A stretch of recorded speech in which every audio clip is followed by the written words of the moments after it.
Você já se perguntou por que o Brasil, um país majoritariamente negro e miscigenado, ainda carrega tanto preconceito contra as religiões de matriz africana? A resposta não está só na fé. Está na história, na política, no racismo e principalmente na narrativa construída em torno dessas religiões, pela mídia, pelo Estado e pelas igrejas. As religiões afro-brasileiras, como Candomblé, Ubanda, Batuque e Jurema, chegaram ao Brasil junto com milhões de africanos escravizados. Durante séculos foram criminalizadas, reprimidas, inviabilizadas.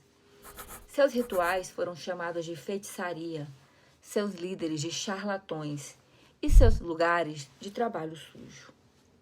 E essa imagem foi sendo construída, repetida, reforçada pela imprensa, pelos religiosos, pela escola, pelo cinema e muitas vezes até pelas novelas. A mídia brasileira, durante todo o século XX, tratou o candomblé e a ubanda como ameaça, ligando essas religiões ao crime, à promiscuidade ou ao misticismo bizarro.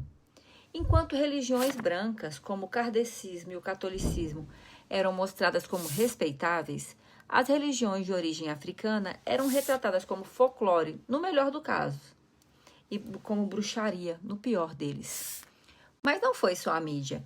O cristianismo, institucionalizado desde o Brasil colônia, foi o principal agente de repressão religiosa contra os cultos africanos. A Igreja Católica, durante séculos, catequizou povos indígenas e africanos com base na ideia de que suas crenças eram pagãs, diabólicas e precisavam ser apagadas. No século XX, com o crescimento dos evangélicos e protestantes, o discurso se intensificou. Pastores passaram a dizer publicamente que os orixás eram demônios e que os terreiros eram lugares de influência satânica. E até hoje isso se repete. Entre os evangélicos pentecostais e neopentecostais, é comum ouvir em cultos que a libertação espiritual inclui largar a macumba. Em programas de rádio, televisão e hoje nas redes sociais, muitos líderes reforçam que as religiões afro são inimigas espirituais do cristão. Já os protestantes históricos, como batistas, luteranos e presbiterianos, o discurso é menos inflamado, mas ainda há resistência. O argumento costuma ser mais teológico. Dizem que a Bíblia não reconhece os orixás como manifestações divinas legítimas.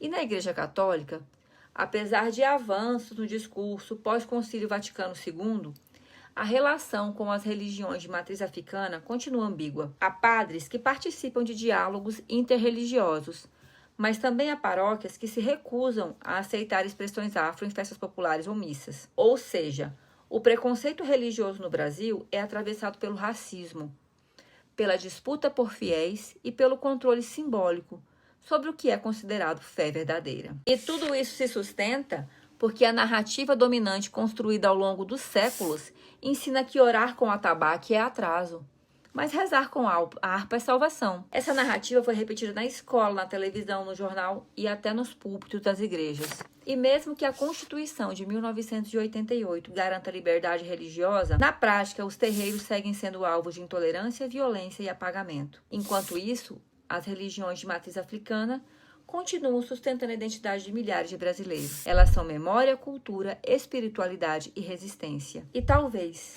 o maior incômodo seja esse. Elas resistem.